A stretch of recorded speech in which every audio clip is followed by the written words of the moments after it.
बयान करते हैं। इस प्रोग्राम का आगाज हम तिलावत कुरान पाक से करते हैं, जिसको नासिर खालिद साहब पेश करेंगे। नासिर भाई।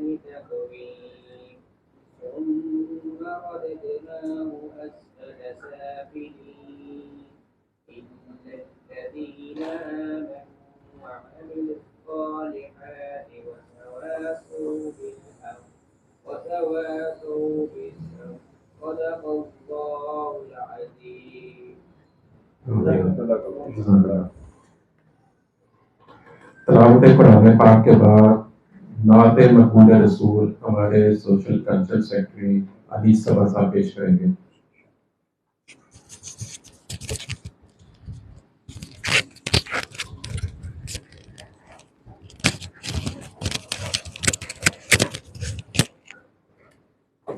औज़ुबिल्लाहि मिनश्शैतानिर्रजीम, बिस्मिल्लाहिर्रहमानिर्रहीम, अस्सलामु अलैकुम वरहमतुल्लाहि वबरकातुहू।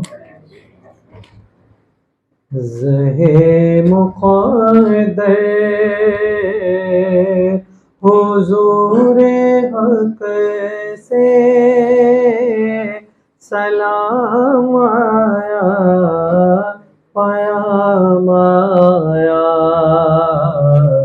झुकाओ नज़रें, बिछाओ पलके, अदब का आला मक़ाम आया, ज़हे मुक़द्दर ये राहे हक़ है, संभल के चलना, यहाँ है मंज़िल कदम कदम पर, पहुँचना दर पर तो कहना का सलाम लीजिए, ग़ुलाम आया, ज़हे मुक़द्दर ये कौन सर से कफन लपेटे, चला है उल्फत के रास्ते पर, फरिश्ते हैरत से तक रहे हैं, ये कौज़ी है तेरा माया। और इस शेर में लब्बैक अल्लाहुम्मा लब्बैक की सदा होगी, और इसका मतलब है कि परवरदिगार हम हाजिर हैं। तो इसी नियत से जो हज पे जा रहे हैं अल्लाह उनको मुबारक करे, जो नहीं जा रहे वो भी पढ़ लें, तो अल्लाह तबारक व तआला के फजल और करम से इंशाअल्लाह बहुत जल्द बुलावा आ जाएगा। फ़ज़ा में लब्बैक की सदाएं ज़फ़रिश ताइश गूंजती हैं, मिलके कहें लब्बैक अल्लाहुम्मा लब्बैक, लब्बैक ला शरीक लक लब्बैक, इन्नल हम्दा वन निअमता लक वल मुल्क ला शरीक लक, लब्बैक अल्लाहुम्मा लब्बैक, लब्बैक ला शरीक लक लब्बैक, इन्नल हम्दा वन निअमता लक वल मुल्क ला शरीक लक, लब्बैक अल्लाहुम्मा लब्बैक, लब्बैक ला शरीक लक लब्बैक, इन्नल हम्दा वन निअमता लक वल मुल्क ला शरीक लक। फ़ज़ा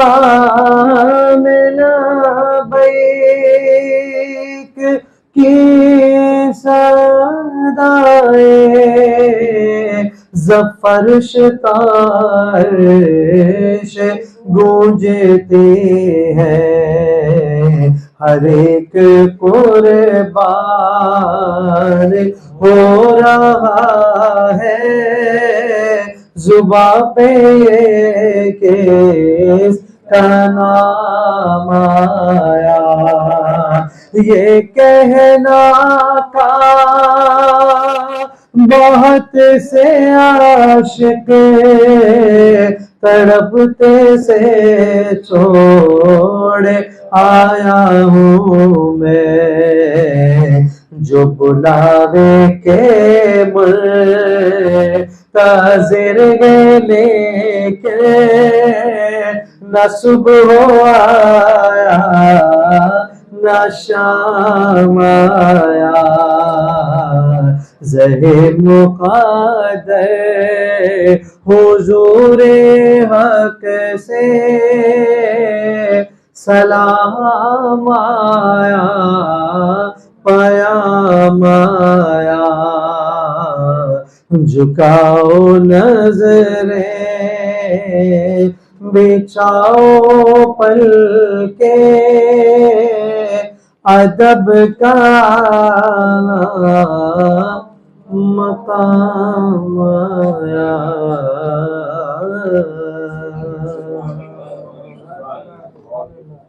सुभान जी, सुभान। खुशकिस्मत लोग होते हैं जिनको उम्र की सादत नसीब होती है और हज जैसी सादत के लिए अल्लाह की तरफ से बुलावा आता है, खुशकिस्मत है वो। अच्छा, ये हमारे सोशल कल्चर अनीस सबा भाई ने नाम पेश की और ये प्रोग्राम भी इनका है। अब मैं इनसे गुजारिश करूंगा प्रोग्राम का आगाज करें। अनीस सबा भाई।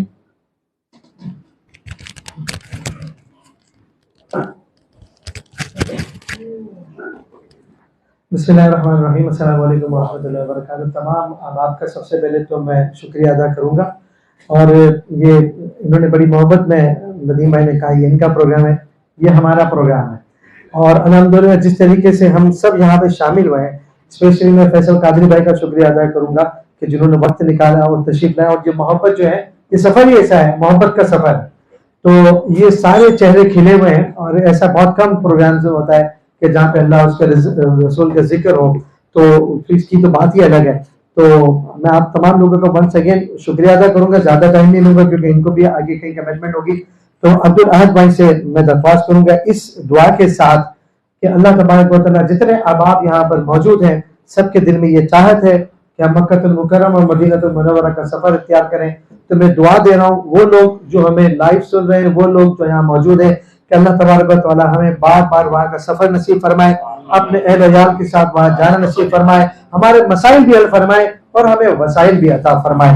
मुल्तमस जनाब अब्दुल अहद भाई से कि वो इस नशिस्त का बाकायदा आगाज फरमाए। बहुत शुक्रिया।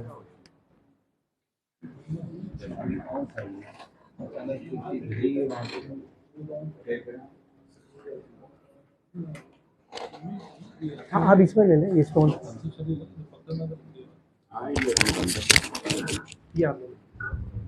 ये लगाना होगा सर आपको जी, ताकि वाइस पे चला जाएगा।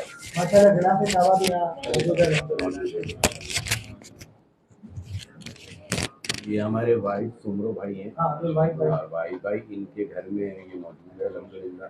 ये आज इस बाबरकत उसके लिए लेकर आए। एक हमारे ऑफिस में भी जो है हमारे फैसल कादरी भाई ने तो पता जो है वो दिया हुआ है, वो भी रखा हुआ है। क्या हुआ, हो गया ऑन नहीं हुआ? रीस्टार्ट कर लें।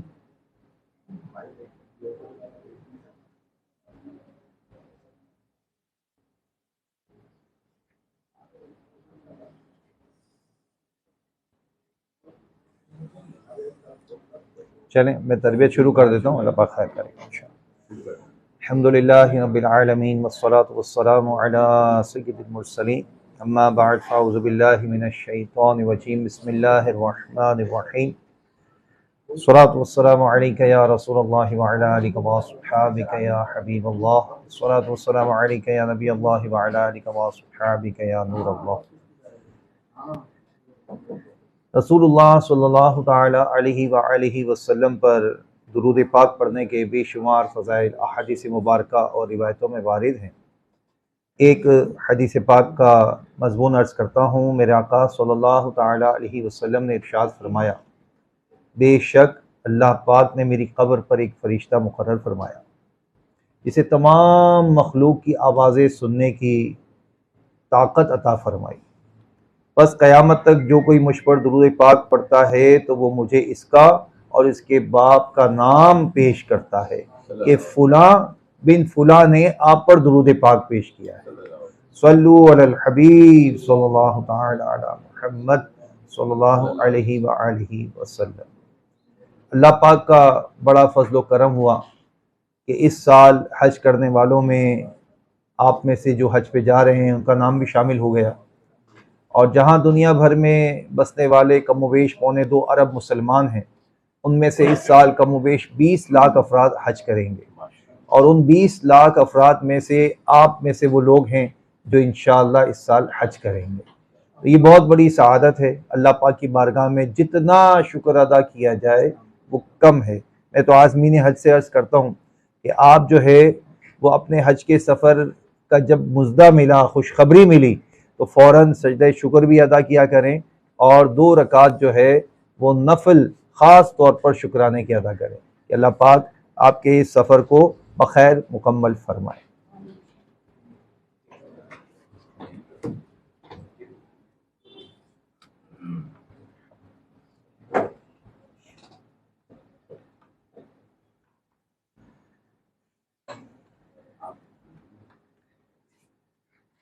ये वो मुबारक सफ़र है कि जिसके बारे में आता है मेरे आका सल्लल्लाहु ताला अलैहि वसल्लम की हदीस पाक है, जिसका मज़मून है कि हाजी की मग़फ़िरत कर दी जाती है और हाजी जिसके लिए इस्तिग़फ़ार करे उसकी भी मग़फ़िरत कर दी जाती है।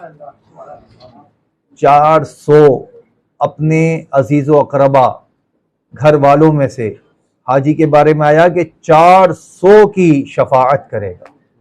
आप गौर कीजिए कि हाजी का मर्तबा किस कदर बढ़ा दिया जाता है, हाजी को किस कदर फ़ज़ाइल हासिल होते हैं। लिहाजा हाजी अपनी इस अहमियत को सामने रखे कि अल्लाह पाक ने मुझ पर इतना करम किया, तो अपने वक्त को ज़्यादा से ज़्यादा इबादत में गुजारने का ज़हन बनाए। ऐसा ना हो कि आप गए तो मुबारक सफ़र पर हैं, हज पर गए हैं और हज पर जाने के बाद शॉपिंग सेंटरों की ज़ीनत बन जाएं, वहाँ मुख्तलिफ मंडलियों में बैठे रहें और अपनी गुफ्तगू करते चले जाएं। तो ऐसा कोई अमल हो गया तो अल्लाह ना करे हज का ये पूरा सफ़र जो है ये मुश्किल में ना पड़ जाए। लिहाजा अपने इस सफ़र को अल्लाह पाक की इबादत के लिए मुकर्रर कर दें और जो भी वक्त है वो अपने जदवल को इबादत में गुजारने की कोशिश करें। अल्लाह पाक आपके सफ़र को बखैर फरमाए। एक और बात जहन में रखें कि ये सफ़र जो है ये सब्र का सफ़र है। किसका सफ़र है? सब्र। और कुरान मजीद में अल्लाह पाक ने इरशाद फरमाया, जिसका मजमून इस तरह से है, फला रफसा वला फसूका वला जिदाला फिल हज, कि औरतों से सोहबत का तस्करा नहीं करना, कोई गुनाह का काम नहीं करना, कोई झगड़ा नहीं करना हज तक। मैंने देखा है लोग मिना के खेमों में एक दूसरे से लड़ रहे होते हैं, बिल्डिंग में खाना ना मिलने के लिए एक दूसरे से लड़ रहे होते हैं। यानी ये वो मुबारक सफ़र है जहां आपने इस आयत को पेश नज़र रखना है, इन्नल्लाह मअस साबिरीन, ए अल्लाह पाक मुझे साबिरों में से कर दे, मुझे सब्र वालों में से कर दे। यानी बंदा जाता है उस सफ़र पे और अपनी आसाइशें और फैसिलिटीज़ को जो है वो तलाश करता है। गौर करे, क्या मेरे अमाल ऐसे हैं, क्या मेरा किरदार ऐसा है, क्या मैंने जो ज़िंदगी आज तक गुजारी वो ऐसी है कि मुझे हरमैन बुलाया जाता, 2.25 अरब मुसलमानों में से मुझे सेलेक्ट किया जाता कि मैं इस साल हज पर जाऊं। जब बंदा अपना आप देखता है, अपना किरदार देखता है, अपनी जिंदगी को देखता है, तो रब की रहमत के अलावा किसी चीज से उसकी उम्मीद नहीं होती। वो यही कहता है कि मेरे रब की रहमत है कि उसने मुझे बुला लिया, मेरे रब की रहमत है कि उसने मुझे हरम में पहुंचा दिया, मेरे रब की रहमत है कि उसने मुझे अराफात में पहुंचा दिया। बंदा जब यूं सोचेगा तो उसको सारी चीजों में जो है ना वो मजा आना शुरू हो जाएगा। फिर वो ये ना सोचेगा कि यार मैं खाली कारपेट पे सो रहा हूँ, मैं जो है वो एसी बगैर के कमरे में हूँ, मेरा जो खैमा जो है उसमें खाली कूलर लगा हुआ है, एसी नहीं है। तो इस तरह फिर बंदा फैसिलिटीज की तरफ नहीं सोचेगा, बल्कि सोचेगा कि मैं कहाँ था इस काबिल सही बात है। मैं कहाँ था इस काबिल, ये मेरे रब की करम नवाजी है कि उसने मुझे यहाँ बुला लिया। तो जब बंदा यूं सोच बनाएगा तो उसको पूरे सफर में लुत्फ आता जाएगा, मजा आता जाएगा। कदम कदम पर उसे वो बातें याद आएंगी कि मैं तो आज जहाज में उड़कर पहुंच गया, मुझे बस में खेमे में पहुंचा दिया गया, मुझे आराम से फैसिलिटी के साथ अच्छे अच्छे लजीज खाने प्रोवाइड किए जा रहे हैं। अब मैं गौर करूं कि मेरे आका सल्लल्लाहु अलैहि वसल्लम तशरीफ लाए मदीने से तो ऊंटों पर तशरीफ ले आए। कहीं साहबा हजरत हसन रजी अल्लाह तआला अन्हु के बारे में आता है कि आपने कमोबेश 20 मरतबा मदीने से पैदल चलकर हज किया। पैदल मदीना और मक्का के दरमियान 425 किलोमीटर का तकरीबन फासला है। आप गौर कीजिए कि ये इश्क वालों का अंदाज है। हजरत इमाम ज़ैनुल आबिदीन के बारे में आता है कि जब आपने उसकी नियत की, एहराम की, अल्लाह अकबर अल्लाह अकबर, जब आपसे कहा गया हुजूर लब्बैक पढ़नी होती है तो आप पर लर्जा तारी हो गया, चेहरा जर्द हो गया। हुजूर लब्बैक पढ़नी होती है, कहा मुझे खौफ आ रहा है कहीं सामने से ला लब्बैक ना कह दिया जाए। तो जब बंदा गौर करे और फिर जब आपने लब्बैक पढ़ी तो आप बेहोश होकर गिर गए, और जब जब आप लब्बैक पढ़ते थे तो बेहोश हो जाते थे। यानी ऐसा रब का खौफ आप पर तारी हो जाता था। तो कोशिश करें कि अपने सफर में ज्यादा से ज्यादा इबादत का जहन रखें। आसाइश ठीक है, फैसिलिटी मिल जाएगी आपको, आपके बहुत से काम हो जाएंगे इंशाअल्लाह। जिसने बुलाया है ये सोचें, कहा जाता है कि हाजी जो है ये दयूफुर रहमान है। क्या है? अल्लाह का मेहमान है। इसका मेहमान है। आपके घर में कोई आता है, आपका मेहमान बनता है, तो आपकी क्या ख्वाहिश होती है? यही होती है ना, यार इसको अच्छा खाना प्रोवाइड किया जाए, इसको प्रोटोकॉल दिया जाए, इसकी थोड़ी इज्जत अफजाई की जाए, इसकी खैर ख्वाही की जाए। और हमारा रब वो सबसे बढ़कर बंदा नवाज है, बंदों को नवाजने वाला है। उस रब से कैसी उम्मीद हो? आप अपने रब से जैसी उम्मीद लगाएंगे आपको उससे अच्छा मयसर किया जाएगा, जो चाहेंगे उससे अच्छा आपको पेश किया जाएगा। लेकिन अपनी उम्मीदों को ऐसा रखें जैसे मेरे अमाल है। जब बंदा सोचता है ना कि यार मेरे अमाल तो ना थे, मुझे यहां पहुंचा दिया गया, तो अब मैं तो कुछ भी नहीं, मुझे अगर बिल फर्ज कोई फैसिलिटी ना भी मिले, ये कम है कि मैं हरम में हूं, ये कम है कि मैं एक सुबहान अल्लाह बोलूं तो 1 लाख सुबहान अल्लाह का सवाब मिल जाए, ये कम है कि हरम मदीना में पहुंचूं तो हर नेकी 50,000 नेकी हो जाए, ये मुझ पर कम करम है।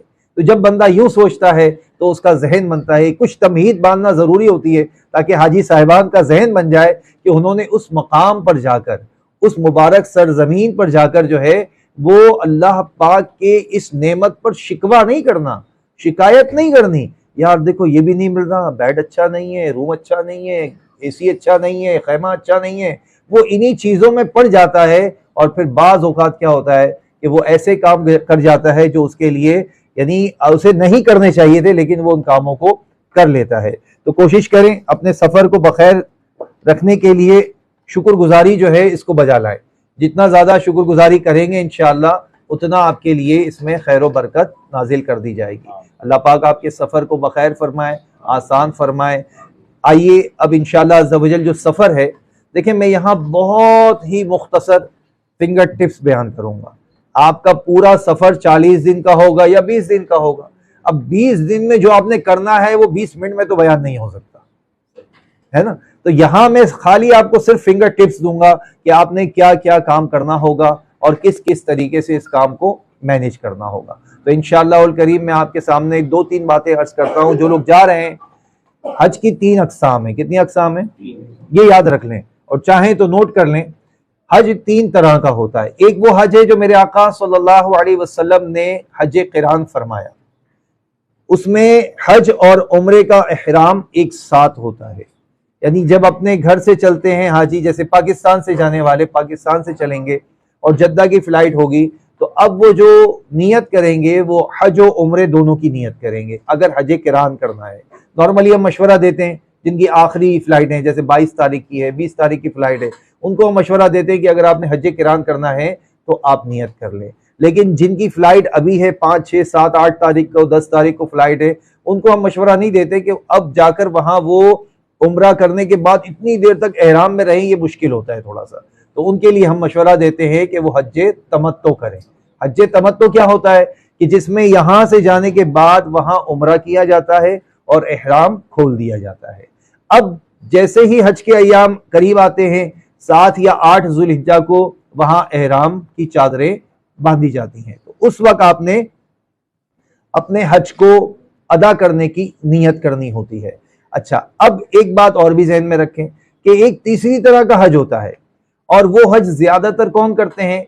जो हिल में रहते हैं। हिल से मुराद जैसे जद्दा में रहते हैं, इसी तरह मक्का शरीफ के बाहर के जो करीब के लोग हैं, हुदूद मीकात से बाहर की बात नहीं कर रहा, मक्का शरीफ के बाहर के जो लोग हैं वो नॉर्मली तौर पर हज इफराद करते हैं, और उनके लिए ये हुक्म है कि वो हज इफराद ही कर सकते हैं। वो चाहे हज किरान करें, हज तमत्तो करें, तो वो वहां रहने वाले लोग नहीं करते। जो लोग यहाँ से मिसाल के तौर पर जाते हैं, खास तौर पर अगर आपके साथ खवातीन हैं, तो इस मसले को बहुत ज़हन नशीन कर लें। खवातीन ये समझती हैं कि भाई अभी तो हमारे मखसूस अयाम हैं, तो हम तो अभी जाकर उम्रा अदा नहीं कर सकेंगी, लिहाजा हम अभी उम्रे की नियत नहीं करती।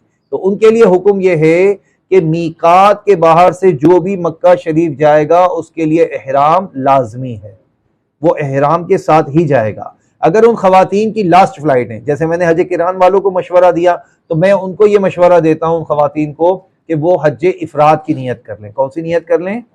हज इफराद। अब उन्होंने जाकर उम्रा नहीं करना होगा, फकत वो यहां से जाएंगी, अपने होटल में ठहरी रहेंगी, चूंकि उनके मखसूस अय्याम है, और अपने होटल से ही जब मीना की गाड़ियां जाएंगी तो वो उसमें बैठकर सीधी मीना जाकर अपने हज के जितने मनासिक हैं वो पूरे अदा करेंगी, और इन बिटवीन जब वो अपनी पाकी हासिल कर लेंगी तो उसके बाद वो तवाफुल ज़ियारा करेंगी। ये उनके लिए डायरेक्टली आसान है। और इनके लिए बीच में क्या एक फैसिलिटी कहूंगा या यूं कहूंगा कि आसानी है कि अब उन्होंने जैसे रमी कर ली तो उन्हें कुर्बानी की भी हाजत नहीं होगी, वो डायरेक्टली अपनी तकसीर कर कर एहराम की नियत से बाहर आ जाएंगी। तो ये खवातीन के लिए गाइडलाइन थी जो मैंने आपके सामने पेश कर दी। आप ये ज़हन में रखें कि जब आप यहाँ से जाएंगे पूरी तैयारी करेंगे, एहराम की चादरें बांधेंगे, अपने घर से ही एहराम की चादरें बांध लें और चादरें बांध कर अपने घर पे नफल अदा कर लें। आपकी अगर जद्दा की फ़्लाइट है तो आप अपनी फ़्लाइट पर पहुँचे, फ़्लाइट हवा में परवास कर जाए। हम मशवरा देते हैं कि जब खाना पेश किया जाता है, नॉर्मली 1-1.5 घंटे बाद फ़्लाइट में खाना दे दिया जाता है, तो जब फ़्लाइट में खाना दे दिया जाए, खाना खा ले, क्योंकि हम यहाँ ये एहतियात बयान करते हैं कि जो टिश्यू पेपर दिया जाता है वो परफ्यूम्ड होता है, उसमें पूरा परफ्यूम लगा होता है। जब आप उसको हाथ पे लगाएंगे और अगर आपने उम्रे की या हज की नियत की भी है तो पूरा एक बकरा दम की सूरत में आप पर आ जाएगा, लिहाजा आप उससे बचें। और अगर बिलफर्ज आप नियत कर भी चुके हैं तो वो टिश्यू पैक का पैक वहीं छोड़ दें, उसे खोलिएगा नहीं। अगर खोल लिया और उसकी तरी हाथ पे लग गई तो पूरा एक बकरा आपको दम की सूरत में देना पड़ेगा। ये एहतियाती बातें मैंने चंद अर्ज कर दी हैं। एहराम कहते हैं अपने ऊपर कुछ चीज़ों को हराम करने, यानी जो चीज़ें हलाल थी, मिसाल के तौर पर लिबास सिलवा पहनना हलाल है ना, लेकिन एहराम की जब नियत कर लेंगे, उम्रा या हज की नियत कर लेंगे, तो अब सिलावा लिबास मर्द के लिए हलाल ना रहा। अब वो सिर्फ 2 चादरों में रहेगा, अंडर गारमेंट भी नहीं पहन सकता। इसी तरीके से जब वो अपने शूज पहनेगा, जूते पहनेगा, तो 2 पट्टी की ऐसी चप्पल पहने कि कदम के वस्त का उभार वो जाहिर हो जाए। ये भी याद रखें कि जब कभी कोई भी उम्रे की नियत करता है तो कुछ चीजें खाना खालिसतन उस पर हराम हो जाती है। जैसे अब वो इलायची कच्ची नहीं खा सकता, लौंग नहीं खा सकता, जावंत्री नहीं खा सकता, इसी तरह जाफरान को डायरेक्टली इस्तेमाल नहीं कर सकता। इन चीजों को अगर खाने में डाल दिया और अब ये पक गई हैं, मिसाल के तौर पर कोरमा तैयार हो गया, बिरयानी तैयार हो गई, तो अब इन चीजों को भी खाया जा सकता है। इसी तरीके से इन चीजों को खालिसतन एहराम की चादर में आंचल में बांधने की भी इजाजत नहीं है। ये याद रखें कि एहराम की हालत में कोई जंगल का शिकार भी दुरुस्त नहीं, इसी तरह वहाँ जो अपने पौधे वगैरह होते हैं उनको उखाड़ने की भी इजाजत नहीं। ये भी याद रखें, अपने जहन में रखें कि एहराम की हालत में औरत और मर्द से मुतालिक जो ताल्लुक है वो भी नहीं कायम किया जा सकता जब तक ये दोनों एहराम की हालत में या एक एहराम की हालत में हो, तो इसकी ममानत होती है। याद रखें कि एहराम में कुछ चीज़ें जायज़ हैं, कुछ चीज़ें मुबाह हैं और कुछ चीज़ें मकरूह हैं। मिसाल के तौर पर मकरूह में यह है कि इस तरह खुजाना कि आपके जिस्म का कोई बाल टूटे। मकरूह में यह फेल भी है कि गुस्ल करना लेकिन साबुन इस्तेमाल करना, खुशबू लगाना, ये खुशबू सूंघने के लिए उसके करीब जाना, तो ये मकरूह फेल में से है। और अगर जायज़ बातों की तरफ आते हैं, जैसे मिसवाक करना, ये जायज़ है, बेमेल छुड़ाए गुस्ल करना, ये जायज़ है। तो जो जायज़ काम है इसकी भी पूरी तफसील है। ये किताब आपके सामने है, बहुत ही प्यारी किताब है, रफ़ीकुल हरमैन। हम मशवरा देते हैं कि अब आजकल चूंकि मोबाइल का दौर है तो इसकी PDF अपने मोबाइल में ले लें, और जब PDF अपने मोबाइल में ले लेंगे इंशाअल्लाह अज़्ज़ा वजल, तो अब ये किताब जो है यूं समझे रफीक है हाजी की, रफीकुल हरमैन है ना, तो हरमैन की रफीक है ये आपके साथ होगी। इसमें हज की नियत, उम्रे की नियत, फिर इसी तरह बहुत सी दुआएं, तवाफ के चक्कर की दुआएं, नियतें मुख्तलिफ, बहुत कुछ इसके अंदर मौजूद है। अल्हम्दुलिल्लाह अज़्ज़ा वजल इसका मुताला करते रहें। और दावत इस्लामी की एक एप्लीकेशन है हज उम्रा, उस एप्लीकेशन को अपने मोबाइल में डाउनलोड कर लेंगे तो इंशाअल्लाह उल करीम वो एप्लीकेशन जो है वो आपकी रहनुमाई भी करती रहेगी। और बहुत सारे सिलसिले वेबसाइट पे भी मौजूद हैं। इंशाल्लाह आप अगर मुझसे हज के दिनों में राब्ते में रहना चाहें तो नंबर लिख लें, और आपके कोई हाजी साहबान जा रहे हैं तो उनको भी ये नंबर शेयर कर सकते हैं, ताकि वो अपने मसाइल से मुतालिक, चूंकि दारुल इफ्ता का हमारा पूरा एक ग्रुप है तो हम वहां से पूछ कर मसाइल जो है वो बयान करते हैं। नंबर लिख लीजिए 0321 9292 370, अब्दुल अहद अत्तारी। इंशाल्लाह इस पे मुझे व्हाट्सअप कर देंगे और लिख देंगे कि भाई हज 2023 तो आपको एक हमने खास तौर पर हाजियों के लिए, उनकी हेल्प के लिए एक पूरा ग्रुप बनाया हुआ है, तकरीबन 5-7 हज़ार हाजी उसमें हो गए हैं। तो वो आपको इंशाल्लाह उसमें आपको भी शामिल कर लिया जाएगा। 2-3 ग्रुप हैं, हम एक ही में आप शामिल होइएगा तो इंशाल्लाह ज़वजल आपको वहां से अपडेट्स भी मिलती रहेंगी। ये सारी एक तमहीदी गुफ्तगू हो गई। आइए मैं आपको एहराम बांधने का तरीका बयान करता हूँ इंशाअल्लाह।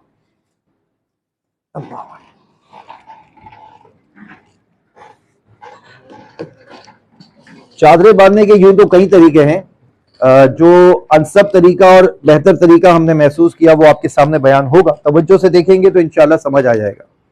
एहराम की चादर कोई भी लेना चाहे ले लें, लट्ठे की हो या तौलिए की हो, क्योंकि गर्मी का सीजन है।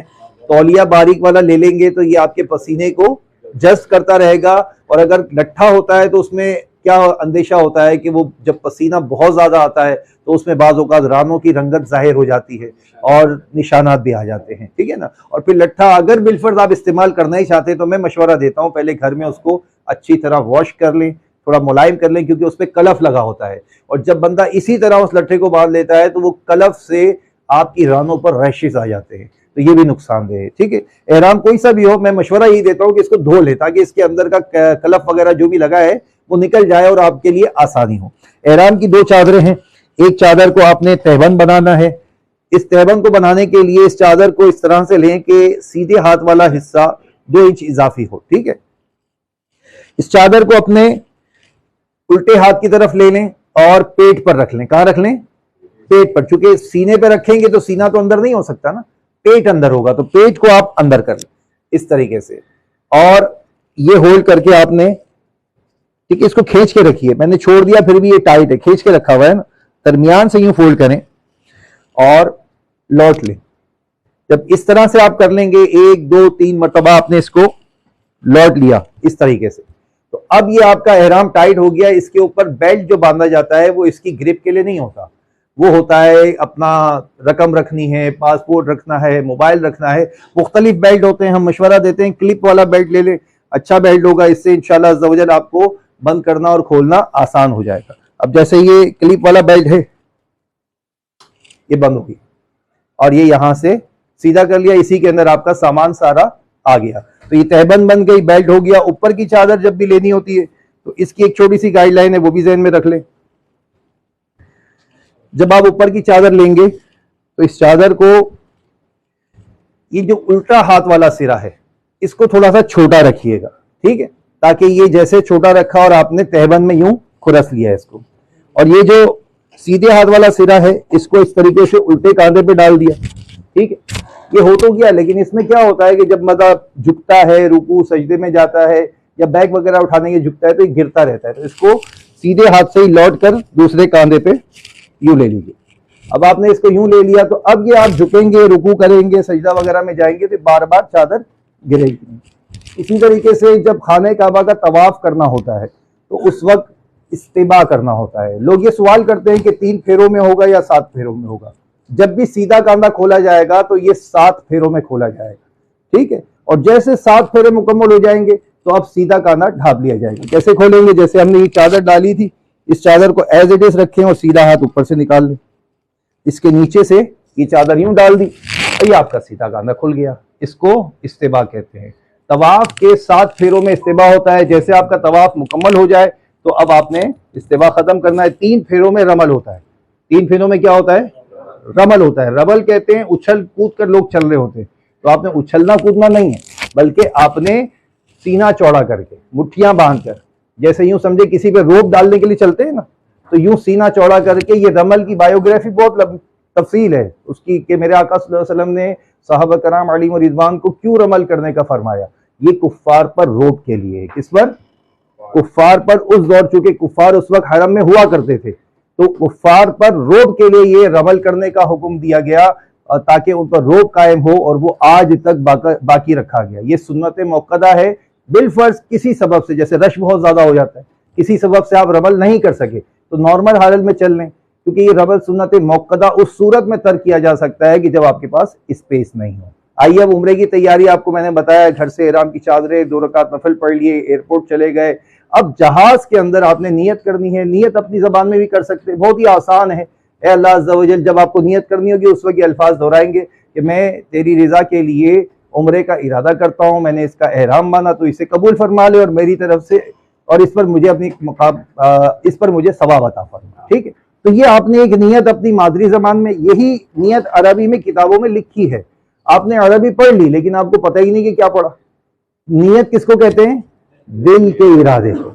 आपने अगर दिल में मुकम्मल इरादा करके जो अल्फाज मैंने कहे, ये आपके दिल में इरादा था और आपने जबान से भी कह लिया, तो इंशाअल्लाह अज़्ज़ा वजल आपकी नियत के अल्फाज अदा हो गए। लेकिन अभी आपकी नियत मुकम्मल नहीं हुई। यहाँ कंफ्यूजन बहुत सारे लोगों को होता है। क्या होता है कि वो अपनी नियत कर लेते हैं और बस वो गाड़ी में बैठते हैं और चल देते हैं। ऐसा नहीं। नियत की कंप्लीशन कब होगी? कि जब आप इसके साथ लब्बैक पढ़ेंगे। क्या पढ़ेंगे? नियत के अल्फाज के साथ लब्बैक पढ़ना लाजमी है। अगर किसी ने नियत के अल्फाज तो के लिए लब्बैक नहीं पढ़ी, उसकी नियत मुकम्मल नहीं होगी। ये जहन में रख लीजिए। अब आप लब्बैक मेरे साथ मिलकर पढ़ लें ताकि हम उस याद को भी ताज़ा कर लें। लब्बैक अल्लाहुम्मा लब्बैक, लब्बैक ला शरीक लक लब्बैक, इन्नल हम्द वन निअमत लक वल मुल्क ला शरीक लक। जब भी लब्बैक पढ़े 3 मरतबा पढ़े, ये अफजल है। क्योंकि वक्त कम है, मैं बहुत मुख्तसर लेके चल रहा हूँ। आपको इंशाल्लाह इस नंबर पर जो दिया गया है, इससे पूरे उम्रे का तरीका तफसील वीडियो भी मिल जाएगी इंशाअल्लाह अज़्ज़ा वजल। हज का तरीका तफसीली, मदीने की हाजिरी, ये भी तफसीली मिल जाएगा। अब आपने इंशाअल्लाह अज़्ज़ा वजल 4 काम करने उम्रे में। कितने काम करने? 4। पहला काम नियत आपने कर ली, और इसके बाद मेरे आका सल्लल्लाहु अलैहि वसल्लम का तरीके मुबारका है कि आप अल्लाह की बारगाह में दुआ करते, उसकी खुशनुदी का सवाल करते, जहन्नम से पनाह मांगते। तो हमने भी दुआ करनी है। दुआ करने के बाद अब आपका एक ही वजीफा है, लब्बैक पढ़ते रहें, जहाज से उतरें, होटल पर पहुंचें। उसके बाद जब आपका प्रोग्राम हो तो आप मस्जिदुल हराम में आएंगे और आने के बाद अपना तवाफ अदा करेंगे। ये कौन सा काम होगा? दूसरा काम। पहला काम नियत एहराम के साथ, दूसरा काम खाने काबा का तवाफ। उम्रे वाले को 4 काम करने होते हैं। कितने काम करने होते हैं? ठीक है। दूसरा काम क्या है? खाने काबा का तवाफ। अब आप मस्जिदुल हराम में दाखिल हुए, इसके पूरा एक तरीकेकार है। मैं मुख्तसर इसलिए अर्ज कर रहा हूं ताकि आपके जहन में रहे कि आपने मस्जिद में जाना है, सीधा कदम दाखिल करके इत्तिकाफ की नियत करनी है। अब आगे जाएंगे तो जैसे ही खाने काबा नजर आएगा तो हाथ उठाकर ला इलाहा इल्लल्लाहु अल्लाहु अकबर, ला इलाहा इल्लल्लाहु अल्लाहु अकबर, ला इलाहा इल्लल्लाहु अल्लाहु अकबर, सल्लल्लाहु अला मुहम्मद सल्लल्लाहु अलैहि वसल्लम। मौला करीम, जब तुझसे जो जायज़ दुआ करूं मौला कबूल कर ले, मुझे मुस्तजाबुद दावात फरमा दे। ऐ अल्लाह पाक, मैं इस काबिल ना था, तूने करम किया, अपने घर में बुला लिया। ऐ अल्लाह पाक, मेरी हाजिरी कबूल कर ले। ऐ अल्लाह, मुझसे राजी हो जा। ऐ अल्लाह, मेरे तमाम गुनाह बख्श दे, मेरे माँ बाप को बख्श दे, मेरी आल औलाद को बख्श दे, मेरे आका की सारी उम्मत को बख्श दे। ऐ अल्लाह, वतन अजीज की हिफाजत फरमा, आलम इस्लाम की खैर फरमा। ऐ अल्लाह, मुसलमानों का वक़ार बुलंद कर दे। ऐ अल्लाह, हमें तनज़्ज़ुली से निकाल दे। ऐ अल्लाह, जो छुपी जाहिर बातें हैं तू जानता है, मैं कितना बुरा हूँ मौला, तू ऐबों को मेरे छुपा या इलाही, मोहब्बत में अपनी गुमा या इलाही, नपाओं में अपना पता या इलाही। दुआ करते रहे, खूब अश्क बारी करे, रोते रहे, और फिर उसके बाद इस फजीलत को जहन में रखें कि जो खाने काबा का तवाफ करते हैं उनको 60 नेकियां मिलती हैं, जो नमाज पढ़ते हैं उनको 40 नेकियां दी जाती हैं, जो सिर्फ खाने काबा का दीदार करते रहते हैं बैठे हुए उनको भी महरूम नहीं किया जाता, 20 नेकियां अता की जाती हैं। यानी ये वो मुबारक घर में आप आ गए। अब आपने दुआ कर ली, उसके बाद जो मैंने कहा इस्तिबा करना है। अब आपने इस्तिबा करके खाने काबा के तवाफ की नियत करनी। ऐ अल्लाह अज़्ज़ा वजल, मैं तेरे मोहतरम घर के तवाफ का इरादा करता हूँ। अब आपने नियत कर ली, हजरे अस्वद के बिल्कुल सामने आ जाए, पीछे ग्रीन ट्यूबलाइट होगी, सामने हजर अस्वद होगा। आपने इस्तिलाम करना है, हाथों को कानों तक उठाकर बिस्मिल्लाह वल्हम्दुलिल्लाह वल्लाहु अकबर वस्सलातु वस्सलामु अला रसूलिल्लाह, ये आपने इस्तिलाम कर लिया। इस्तिलाम करते ही फौरन आप यूं घूम जाएंगे। अब आपका उल्टा हाथ यानी दिल जो है वो खाने काबा की तरफ होगा और अब आप यूं चलना शुरू कर देंगे। जो मैंने कहा पहले 3 फेरों में आपने क्या करना है, क्या करना है, रमल करना है। 3 फेरों में रमल करेंगे, अकड़ अकड़ कर तेज तेज छोटे छोटे कदम लेके चलेंगे और बाकी 4 फेरों में नॉर्मल हालत में चलेंगे। जैसे 7वां चक्कर मुकम्मल हो आपने इसी तरह से इस्तिलाम किया और अपने कांधे को यूं करके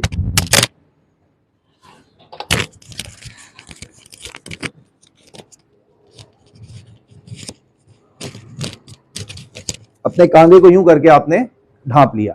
जब इस कांधे को ढांप लिया अब आपने 2 रकात नफल पढ़ने हैं। ये क्या है, वाजिबुत तवाफ, क्या है, ठीक है। अब 2 रकात नफल पढ़ने के बाद फिर मुल्तजम वो जगह है खाने काबा का दरवाजा और हजर अस्वद जहां नसब है, उसके दरमियान की जो दीवार है उसको क्या कहते हैं, मुल्तजम। अब आप मुल्तजम पर आ जाएंगे। मुल्तजम पर आकर आपने खूब दुआएं करनी है अल्लाह पाक की बारगाह में। हजरत जिब्राइल अलैहिस्सलाम के बारे में मेरे आका सल्लल्लाहु अलैहि वसल्लम फरमाते हैं, जब मैं चाहता हूँ जिब्राइल को देखता हूँ मुल्तजम से लिपटे हैं और अर्ज कर रहे हैं, ए बुजुर्ग, ए कुदरत वाले, जो नेमतें तूने मुझे अता की है मुझसे जाइल ना फरमाना। उस मकाम पर अब आप खूब दुआएं करें, खूब इल्तिजाएं करें। उसके बाद पीछे जाएंगे तो सामने कूलर रखे हैं, दीवार के साथ नलके लगे हुए हैं, जमजम शरीफ होगा, जमजम शरीफ पिए और जमजम शरीफ पीने के बाद अब आपने क्या करना है, दुआ करनी है। अल्लाहुम्मा इन्नी अस्अलुका इल्मन नाफिआ व रिज़्क़न वासिआ व शिफाअन मिन कुल्ली दा। अब आपने दुआ कर ली। अब आपके 2 काम मुकम्मल हो गए। तीसरा काम, ये सफा मरवा की सही है, क्या है, ठीक है। अब आप सफा की तरफ आएंगे और वहां ग्रीन ट्यूबलाइट लगी होगी, उसके नीचे खड़े होकर खाने काबा का इस्तिलाम करेंगे। ये नवा इस्तिलाम है, सही से पहले का इस्तिलाम करने के बाद सफा की पहाड़ी पे खड़े होकर अब आपने साई की नियत करनी है। अल्लाह पाक, मैं सफा और मरवा के दरमियान 7 चक्कर करने का इरादा करता हूं, तो इसे मेरे लिए आसान फरमा। अब यहां से आप सफा से मरवा की तरफ जाएंगे तो ग्रीन ट्यूबलाइट नजर आएगी, वहां दौड़ना सुन्नत है, मर्दों को दौड़ना सुन्नत है। इसी तरह रमल जो करेंगे वो मर्द करेंगे, खवातीन नहीं करेंगी, ठीक है। अब यहां दौड़ते दौड़ते दूसरी ग्रीन ट्यूबलाइट यानी जहां ग्रीन ट्यूबलाइट का एंड हुआ वहां दौड़ना मौकूफ कर देंगे और फिर चलते हुए मरवा पे पहुंचेंगे, वहां रुक कर वहां पर भी दुआ करेंगे, फिर वहां से सफा आएंगे। तो ये 7वां चक्कर कहां पूरा होगा, मरवा पर। तो इस तरह आपके 7 चक्कर मरवा पर पूरे हुए। आपका वुजू है माशाल्लाह, मरवा पर आप 2 रकात नफल पढ़ लेंगे, मुस्तहब है। आपका ये तीसरा काम भी मुकम्मल हो गया। चौथा काम, हल किया तकसीर। जब आप जाएंगे इंशाल्लाह जमजम टावर के नीचे ही आपको बहुत सारे सालून मिलेंगे, यानी ऐसी जगह जहां बाल कटवाए जाते हैं, तो वहां आप अपना हलक करवा लें। हलक करने वालों को मेरे आका सल्लल्लाहु अलैहि वसल्लम ने 3 मरतबा दुआ दी है, ठीक है। और इसी तरीके से हलक करने वाले के हर बाल के एवज उसे एक नेकी दी जाती है। तो आप हलक करवा लीजिए। खवातीन तकसीर करेंगी, उंगली के 1 पोरे के बराबर चौथाई सर के बाल अपने काट लेंगे। अगर मर्दों के भी बाल बड़े हैं और वो 1 उंगली के पोरे के बराबर तकसीर करना चाहते हैं तो वो भी 1 उंगली के पोरे के बराबर तकसीर कर सकते हैं, लेकिन जरूरी है कि 1 उंगली के पोरे के बराबर उनके बाल हों। ऐसा नहीं कि 2 इधर से काटे, 2 इधर से काटे, 2 इधर से काटे और आपने बोला तकसीर हो गई, तो ये तकसीर नहीं होगी, बाकायदा एहराम की पाबंदियां बाकी रहें। तो अब आपका जब तकसीर हो गई, हलक हो गया, तो अल्हम्दुलिल्लाह आपका उम्रा मुकम्मल हो गया। तो अब उम्रा मुकम्मल होने के बाद हज के अय्याम आएंगे। लोग आम तौर से 7 ज़ुल्हिज्जा को रात ही को हाजियों को मीना पहुंचा दिया जाता है। अफजल तो यही है कि 8 तारीख को आप मस्जिदुल हराम आएँ, वहाँ आकर 2 रकात नफल करें, उसके बाद वहाँ पर आपने इंशाल्लाह हज की नियत की और फिर बाकायदा पैदल मीना के लिए रवाना हो सकते हैं। सुबह का टाइम होता है, फजर का ठंडा टाइम होता है। जब आप मीना पहुँचेंगे तो इंशाल्लाह ज़ोहर का वक्त शुरू होगा। याद रखें कि हज की 12 मसरूफियात है। कितनी मसरूफियात हैं, कितनी मसरूफियात हैं, ये याद रख लें। ये बंद है, चल नहीं रहा, आवाज़ नहीं है इसकी। हाँ मसला नहीं हुआ, सबको पहुंच रही है ना आवाज, ठीक है। हज की जो है वो 12 मसरूफियात हैं। जैसे उम्रे में 4 मसरूफियात थी, कौन कौन सी थी, थोड़ा वो कर लेना, बोलिए, अब बयान करें ताकि मैं पानी पी लूं जब तक। नंबर 1, नंबर 2 तवाफ, नंबर 3 सही, नंबर 4 हल किया तक से। बिल्कुल इसी तरीके से अच्छा माइक दब गया, चल अच्छा अच्छा ठीक इंशाल्लाह। अच्छा इसी तरीके से 12 बातें जो है ये हज की हैं। मैं पहले 12 बातें बयान करता हूं, फिर थोड़ी थोड़ी तफसील बयान कर दूंगा ताकि वक्त के अंदर हम इंशाल्लाह ये सीख लें। नंबर 1, एहराम के साथ हज की नियत। नंबर 2,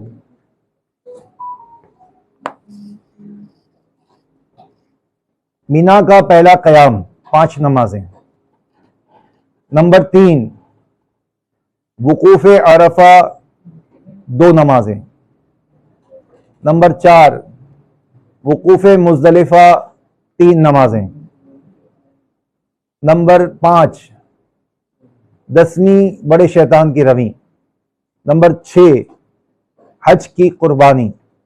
नंबर 7, हल्क या तकसीर। नंबर 8, तवाफ़ुज़ ज़ियारा। नंबर 9, हज की साई। नंबर 10, 11वीं की रमी। नंबर 11, 12वीं की रमी। और नंबर 12, तवाफ़े वदा। जिसने ये 12 काम कर लिए अल्हम्दुलिल्लाह उसके हज का मुकम्मल हो गया, उसका हज बिल्कुल मुकम्मल हो गया। अब ये 12 कामों की थोड़ी थोड़ी डेफिनेशन है जिस तरह, अच्छा मैं कुछ चीजें जो है ना वो आपको रिपीट नहीं करूंगा। जब मीना जाना होगा ना अपने हज के लिए, तो जब मीना जाना होगा ना तो ये स्कूल बैग जो है ये नॉर्मली आपके पास होना चाहिए, और कुछ ना लें, सब कुछ होता है, बेड भी होता है, तकिया भी होता है, सब कुछ मिलता है वहां पर। ये आपने एक बैग रख लिया, इसके अंदर आपने एक एहराम की चादर एक्स्ट्रा, एक अपना सूट, जैसे ही आपका एहराम खुलेगा तो सूट रखना होगा वो, और कुछ नीम को, ड्राई फ्रूट, चिप्स वगैरह, जो आपको बिस्किट वगैरह की हाजत है वो थोड़े बहुत इसमें रख लें, बहुत इसको वज़नी ना करें, सब कुछ मिलता है अल्हम्दुलिल्लाह। ठीक है, तो ये एक छोटा सा बैग अपने साथ रख लीजिएगा। अब आप मीना के लिए रवाना होंगे। याद रखें, बहुत से लोग सवाल करते हैं कि हम अजीजिया में रहते हैं तो अपने होटल से हज की नियत कर सकते हैं। जी हाँ, अजीजिया हुदूद हरम में है, और आप अजीजिया के अपने होटल से ही एहराम की चादरें बांधकर 2 रकात नफल कर पढ़ के वहीं अपने हज की नियत कर लें। हज की नियत करके अब आपको मीना ले जाया जाएगा। मीना के खेमे में पहुंचे, आपने यहाँ 5 नमाजें पढ़नी है। कौन कौन सी? जोहर, असर, 8वीं की जोहर, असर, मगरिब, इशा और 9वीं की फजर। ये 5 नमाजें यहाँ पढ़ना सुन्नत मुक्कदा है। रात का क़याम भी सुन्नत मुक्कदा है। सुबह जैसे हो, सूरज चमके, अब आपने इंशाअल्लाह अराफात जाना है। दूसरी मसरूफियत हो गई, तीसरी मसरूफियत अराफात जाना है। आपने बहुत सी इबादतें करनी है, वो इंशाअल्लाह आपने नंबर नोट कर लिया है, मुझे मैसेज करेंगे, कंप्लीट वीडियो आपको भेज दूंगा। मैं बहुत शॉर्ट लेके चल रहा हूँ। आपने इंशाअल्लाह तीसरी मसरूफियत की तरफ जाना है और सीधा आपने कहां पहुंचना है? अराफात। अराफात का जो वकूफ है वो शुरू होता है नमाज जोहर के वक्त से। जैसे जोहर का वक्त दाखिल होगा, अराफात का वक्त शुरू होगा। जो हाजी हज के एहराम के साथ अगर यहाँ जोहर के वक्त के बाद दाखिल हो गया, यानी जोहर के वक्त में दाखिल हो गया, तो अब वो हाजी हो गया। अब वो क्या हो गया? हाजी हो गया। इस मकाम पर खूब दुआएं करें, लब्बैक पढ़ते रहें, कसरत से लब्बैक पढ़ते रहें, अल्लाह से इल्तिजाएं करते रहें। और यहाँ पर जोहर के वक्त में जोहर और असर के वक्त में असर पढ़नी है। जोहर असर मिला के कब पढ़नी है? जो लोग मस्जिद नवीरा में जाते हैं, वहां पर इमाम की खुतबे के साथ जब वो नमाज पढ़ते हैं तो जोहर असर मिला के पढ़ी जाती है। 20 लाख हाजी मस्जिद नवीरा में नहीं समा सकते, वहाँ 1-2 लाख मुश्किल से हाजी आते हैं, बाकी सब अपने अपने खेमों में होते हैं। बहुत से लोग ये सवाल करते हैं कि हज का खुतबा सुनना वाजिब है, फर्ज है। ऐसी कोई बात नहीं है, आप अपने खेमे में होंगे, अगर मोबाइल पे सुन लेंगे तो कोई मुज़ायका नहीं, किसी ने नहीं भी सुना तो भी उसके हज पे कोई फर्क नहीं पड़ता। ठीक है, आप अपने खेमे में ही जोहर के वक्त में जोहर की नमाज बाजमात पढ़ ली, फिर आपने कुछ थोड़ा रेस्ट कर लिया, कुछ खा पी लिया, सब कुछ वहाँ प्रोवाइड होता है। उसके बाद हम मशवरा देते हैं कि किताब के अंदर, इस किताब में भी बहुत सारे वज़ाइफ हैं, मुख्तलिफ किताबों में मुख्तलिफ वज़ाइफ है। अपने आप को जिक्र अस्कार में, दुआओं में मशगूल रखें। इसके बाद जैसे ही असर का वक्त हो तो अब आप असर पढ़ने के बाद हम मशवरा देते हैं बाहर खुले आसमान पर आ जाएं। आपके ऊपर अब कोई शेड ना हो, साया ना हो। ठीक है, थोड़ी बहुत धूप लग रही होगी, लेकिन यही तो कबूलियत की घड़ी के औकात है। यहाँ बाहर निकल जाएं, साया कोई आपके ऊपर ना हो, दोनों हाथ उठाएं, अल्लाह की बारगाह में लब्बैक पढ़ते जाएं और दुआ करते जाएं। लब्बैक पढ़ते जाएं, दुआ करते जाएं। ये वो मकाम है जहां इस वक्त हज वाले दिन 2 नबी मौजूद होते हैं, हजरत खिज़र अलैहिस्सलाम और हज़रत इलियास अलैहिस्सलाम, और ना जाने कितने अल्लाह के औलिया वहाँ मौजूद होते हैं। तो इनकी मायत में आप हज कर रहे हैं, अल्लाह पाक से इनकी मायत में आप दुआ करें, इंशाअल्लाह आपकी दुआ कबूल ही कबूल होगी। और ये अकीदा रखें, ये जहन रखें, ये यकीन रखें कि अल्लाह पाक ने मुझे ऐसा बख्श दिया जैसे अपनी माँ के पेट से जना गया। ऐसी बशारतें हैं। अब आपने यहाँ पर जब असर पढ़ ली थी, दुआ कर ली, जैसे गुरूब का वक्त हो गया, गुरूब का यकीन हो गया कि हाँ अब मगरिब का वक्त आ गया। आज शरीयत का हुक्म है कि यहाँ मगरिब नहीं पढ़नी। क्या हुक्म है? यहाँ मगरिब नहीं पढ़नी। मगरिब कहाँ पढ़नी है? मुज़दलिफा में जाकर ईशा के साथ मिला के पढ़नी है। तो अराफात में मौजूद लोग क्या नियत करेंगे? उनके लिए नियत भी जरूरी है, लोगों को नहीं पता, ये लोगों को नहीं बताई जाती कि मैं इंशाअल्लाह मुज़दलिफा में जाके मगरिब ईशा के साथ पढ़ूंगा, ईशा के वक्त में। ये शरीयत का हुक्म है। तो आज इसने ये नियत भी करनी है। और फिर अब मुज़दलिफा में जब पहुंचे तो वहां पर अगर जल्दी भी पहुंच गए तो मगरिब नहीं पढ़ सकते, क्योंकि मगरिब का वक्त मौजूद है। आपने नियत क्या की है? ईशा के वक्त में ईशा के साथ मिला के पढ़नी है। जैसे ईशा का वक्त दाखिल होगा, अब आपने अजान देनी है, इकामत पढ़नी है, पहले मगरिब के फर्ज अदा करने हैं, फिर ईशा के फर्ज अदा करने हैं, फिर मगरिब की सुन्नतें अदा करनी है, फिर ईशा की सुन्नतें, वितर, नवाफिल वगैरह पढ़ने हैं। ये आपने इबादत कर ली। अब रात का क़याम यहाँ पर क्या है? सुन्नत मौक़दा है। इस रात के क़याम को यहाँ पर आपने किया। और फिर रात में क्या क्या अफ़ाल करने हैं? सुभान अल्लाह, कंकरियाँ जमा करनी है। जो शैतान की रमी की जाती है वो कंकरियाँ आपने जमा कर ली। 49 तो आपको रिक्वायर्ड है 12वीं की रमी तक। आप मजीद ले लीजिए 21, ताकि अगर 13वीं की रमी का जहन बनता है तो 70 कंकरियाँ ले लें। कुछ थोड़ी सी ज्यादा ले लें कि ज़ाया हो जाए तो वो काम में आ जाए। इस कंकरियों को पानी की बोतल, इस तरह मिनरल वाटर की बोतल होती है, उसके अंदर कंकरियाँ से फारिग हों और तहज्जुद की नमाज पढ़ें, दुआ में मशगूल हो जाएं। जिस दिन 27 तारीख को गालिबन हज है जून की, और उस दिन इंशाअल्लाह फजर का दाखिली वक्त है 4:16। कितना है? तकरीबन 4:16। तो आप 4:20 पर अजान दें। अजान देने के बाद यहाँ पर अपनी सुन्नतें अदा करें और फर्ज अदा करें। आज यहाँ पर अफजल है कि अव्वल वक्त में फजर पढ़ी जाए। और जिसने मुज़दलिफा के अंदर अगर फजर की नमाज पढ़ ली, उसका मुज़दलिफा का वकूफ भी हो गया। अराफात में मैंने कहा था मगरिब का यकीन, अगर कोई शख्स मगरिब से पहले अराफात से निकल गया ना, तो उस पर भी दम लाजिम हो जाएगा। उसका लाजमी मगरिब का अराफात में पाना ये वाजिब है। अगर अराफात में मगरिब से पहले निकल गया तो वो वाजिब का तारिक कहलाएगा और दम वाजिब होगा। बहरहाल मुज़दलिफा में आपकी नमाज फजर हो गई। अब आप दुआ में मशगूल हो जाए, थोड़ा उजाला जाहिर होने लगे, अभी फजर का वक्त मौजूद होगा, आप चलना शुरू करें और जाकर बड़े शैतान की रमी करेंगे। और ये बहुत आसान हो जाता है। जो हिम्मत वाले लोग होते हैं वो सारे कामों को टाइमली लेकर चलते हैं, तो आपका काम बहुत आसान इजीली हो जाएगा। अपने साथ ड्राई फ्रूट, बिस्किट, चिप्स और थोड़ा नीम को और पानी की बोतल, जमजम में कहूंगा कि इस तरह की कुछ बोतलें मिनरल की इस बैग में भरकर जमजम की जो है ना वो भर के रख ले, ताकि जमजम जो है ना इतना जबरदस्त टॉनिक है, इतनी जबरदस्त उसके अंदर एनर्जी है कि अगर हम अपनी जिंदगी में मक्का मदीना की जिंदगी पाए ना, जब तक रहे, तो मैं हर हाजी को ये कहता हूं कि आप जमजम के अलावा मिनरल वाटर को टच भी ना करें।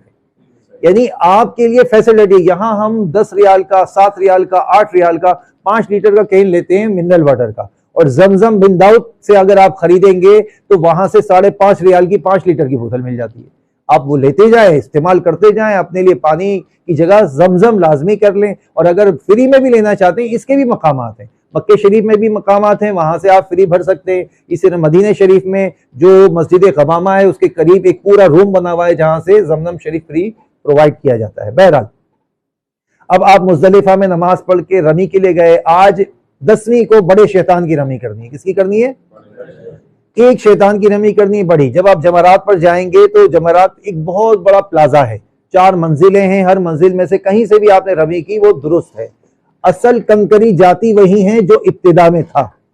उसका डिजाइनिंग इस तरह से किया गया है कि लाखों लोग मुख्तलिफ मकामात से मुख्तलिफ कोई दीवार पर रमी कर रहे हैं, लेकिन वो लुढ़कता हुआ आपका कंकर जाएगा उसी बेस में, उसी जगह पर जहां असल जमरे की जगह है। ठीक है, अब आपने यहाँ 7 कंकरियां मारनी है। बड़े शैतान की रमी के वक्त जमरा आपके सामने हो, सीधे हाथ पर मीना हो और उल्टे हाथ की तरफ खाने काबा का रुख हो। बिस्मिल्लाह अल्लाहु अकबर, अब हाजी ने जैसे पहली रमी के लिए हाथ उठाया, अब वो लब्बैक नहीं पड़ेगा। क्या नहीं पड़ेगा? अब तक तो उसने लब्बैक पढ़नी थी, लेकिन अब उसकी लब्बैक मौकूफ हो गई। अब कौन सी तकबीर शुरू हो गई? अल्लाहु अकबर, अल्लाहु अकबर, ला इलाहा इल्लल्लाह, वल्लाहु अकबर, अल्लाहु अकबर, वलिल्लाहिल हम्द। वहां स्पीकर लगे, उससे भी यही आवाजें आ रही होंगी। तो इंशाल्लाह उस मकाम पर आपने 7 कंकरियां मारी बड़े शैतान को। अब आगे चल रहे हैं, चलते चलते फिर अपने मीना के खेमे में आ जाएं। फिर जिसको आपने अपनी कुर्बानी का जिम्मेदार बनाया, उनको कॉल करके मैसेज करके बता दें, जनाब मैंने रमी कर ली है, आप मेरी कुर्बानी कर दें। याद रखें, ये 3 कामों को तरतीब से करना वाजिब है। पहले क्या होगा? रमी। उसके बाद क्या होगा? कुर्बानी। जब वो कुर्बानी कर लें तो आपको इन्फॉर्म करें, जनाब आपकी कुर्बानी हो गई। तो अब तीसरा वाजिब आपने अदा करना है हल्क या तकसीर। तो ये तीनों की तरतीब वाजिब है। अगर मिसाल के तौर पे किसी ने रमी की और फिर हलक करा लिया, कुर्बानी नहीं हुई थी, तो उसका वाजिब तर्कबा, उस पर दम लाजिम आ जाएगा। ये भी जहन में रखें। जब आपने ये काम कर लिया, आपका हलक हो गया, अब आप अपने लिबास में आ जाएंगे। गुस्ल वगैरह करके वहां पर जो वॉशरूम है, अपना लिबास पहन लीजिए। अब लिबास पहनकर आप इंशाअल्लाह तवाफ़ुज़ ज़ियारा के लिए जाएंगे।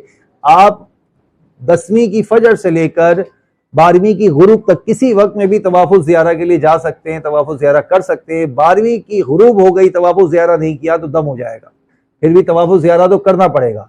हज के 3 फराइज में से पहला फर्ज नियत हो गई, दूसरा वकूफ़ अरफा हो गया, और तीसरा फर्ज क्या है?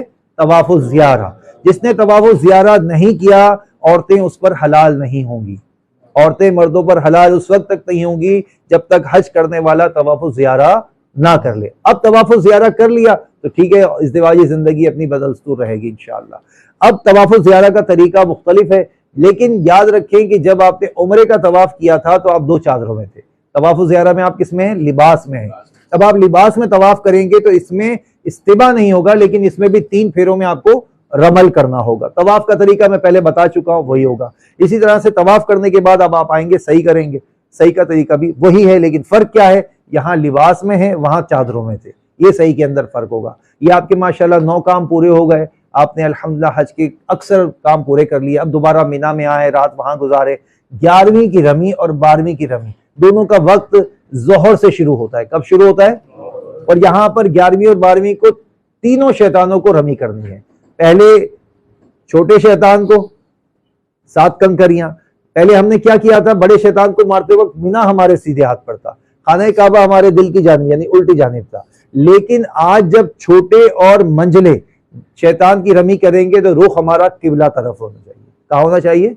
ऊपर किबला डायरेक्शन लगी हुई है, वहां बाकायदा किबला डायरेक्शन के बोर्ड भी लगे हुए हैं। तो अब आपने छोटे शैतान को 7 कंकरियां मारी और इस तरफ आ जाएं, और यहाँ लोग दुआ करते हैं। आज यहाँ दुआ का अंदाज खाना काबा की तरफ हथेलियां करके, हम यहाँ यूं दुआ करते हैं ना, लेकिन उस मकाम पर छोटे और मंझले शैतान की रमी करके जो दुआ करेंगे, उस वक्त आपका रुख कहाँ होगा? हथेलियों का खाने काबा की तरफ। अब आपने दुआ कर ली, थोड़ी देर दुआ का मौका मिलता है, वो फौजी वगैरह आते हैं, हटा देते हैं, तो आप आगे हो जाएं। अब मंझले शैतान यानी दरमियाने शैतान की आपने फिर रमी की 7 कंकरियां किबला रुख होकर मारी, फिर दुआ की और फिर आगे बढ़ गए। तो जिस तरह पहले दिन 10वीं को बड़े शैतान की रमी की थी, बिल्कुल उसी तरीके से 11वीं और 12वीं को भी करेंगे। अल्लाह पाक तौफीक दे तो 13वीं की सुन्नत भी अदा करें, तो इंशाअल्लाह अज़्ज़ा वजल आपकी 13वीं की रमी का भी यही अंदाज होगा। 13वीं को रमी का वक्त सुबह से शुरू हो जाता है, लेकिन अफजल वही है कि जोहर से मगरिब के दरमियान में 13वीं की रमी की जाए।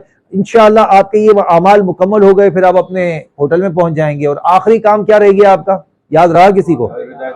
तवाफ़े रुखसत, तवाफ़े विदा। तो ये तवाफ़े वदा जो भी तवाफ़ुज़ ज़ियारा के बाद नफली तवाफ़ किया जाता है, तवाफ़े वदा का वाजिब अदा हो गया। तवाफ़े वदा का वाजिब अदा हो गया। अल्हम्दुलिल्लाह, यूं आपका हज मुकम्मल हुआ। बहुत सी बातें रह गई, बहुत सी बातें रह गई, क्योंकि मुझे घंटा 1 दिया है, अभी भी मेरे 7 मिनट बाकी हैं और 7 मिनट में मुझे मदीने लेके जाना है। तो यूं समझे कि आपका हज हो गया, बहुत सी बातें बाकी हैं, लेकिन इस सारी बातों में सबसे मेन बात यह है कि आप अपने ज़ौक़ को कायम रखें। जिसके अंदर ज़ौक़ होगा ना, उसको कोई मुश्किल लगेगी नहीं। वो कहे मैं जिया इधर आने के काबिल ही नहीं था, ये तो मेरे रब ने बुला लिया, मेरी औकात थी नहीं यहाँ आने की।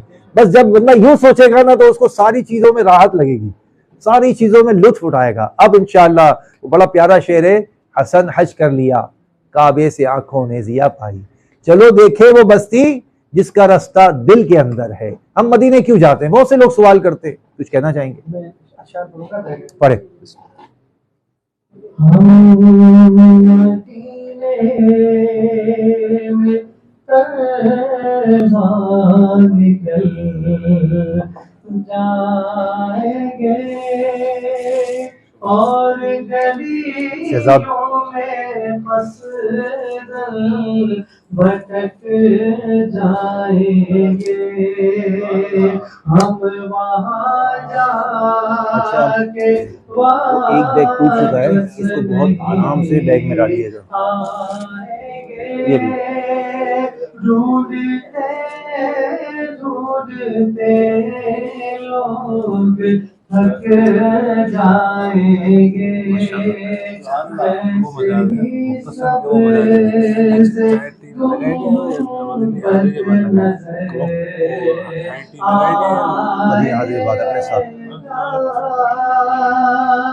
जिंदगी का करीना बदल जाएगा।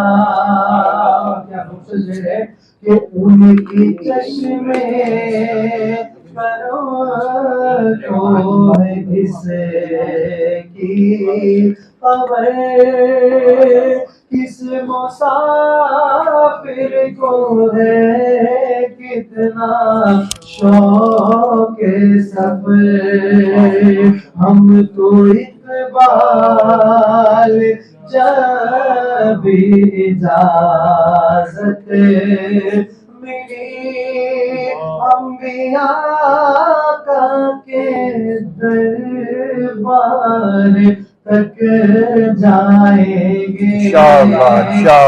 फासलों को तकल्लुफ है हमसे अगर हम भी बेबस नहीं, बेसहारा नहीं। खुद उन्हीं को पुकारेंगे हमें दूर से रास्ते पे अगर पाँव थक जाएंगे। जैसे ही सब से गोबद नजर आएगा, जिंदगी का करीना बदल जाएगा। मदीने की ज़ाहिर खुदा के लिए दास्ताने सफर मुझको यूं मत सुना। दिल तड़प जाएगा बात बढ़े जाएगी। मेरे मोहताते आंसू छलक जाएंगे। और इस फजल की नजर कर रहा हूँ कि नाम आका जहाँ भी लिया जाएगा, जिक्र उनका जहाँ भी किया जाएगा। नूर ही नूर सीनों में भर जाएगा। सारी महफिल में जलवे लपक जाएंगे। माशाअल्लाह माशाअल्लाह। तकरीबन मक्कातुल मुकर्रमा से मदीनातुल मुनव्वरा का सफ़र 440 किलोमीटर का है। और जिस तरह इन्होंने कलाम सुनाया, इस तरह के कलाम जो है वो आपके मोबाइल में रिकॉर्ड हों, सुनते सुनते मदीने की तरफ आपकी गाड़ी जा रही हो, जो ही 26 किलोमीटर का बोर्ड आए, रहे नसीब गाड़ी को रोककर ताज़ा वज़ू कर लीजिए, फ्रेश हो जाइए, गोया के मदीने में दाखिला हो बावज़ू है। मेरे आका सल्लल्लाहु अलैहि वसल्लम के बारे में आता है कि जब आप किसी गज़वा से वापसी आते मदीने की तरफ तो अपनी सवारियों को तेज़ कर लिया करते, क्योंकि मदीने से लगाव इस कदर होता कि मदीने जल्द अज जल्द दाखिल हो जाएं। फिर जहाँ धूल उठती तो मेरे आका सल्लल्लाहु अलैहि वसल्लम ने देखा कुछ लोगों ने चेहरों पर कपड़े लगाए, तो फरमाया मदीने की खाक में भी शिफा है। तो यूं आप अपने आप को इस तरह लेके जाएं कि सहाबा का दौर पेश नज़र हो, नबी अलैहिस्सलातु वस्सलाम जिस वक्त वहाँ मौजूद थे आज भी गलियों में खुशबू है पसीने की।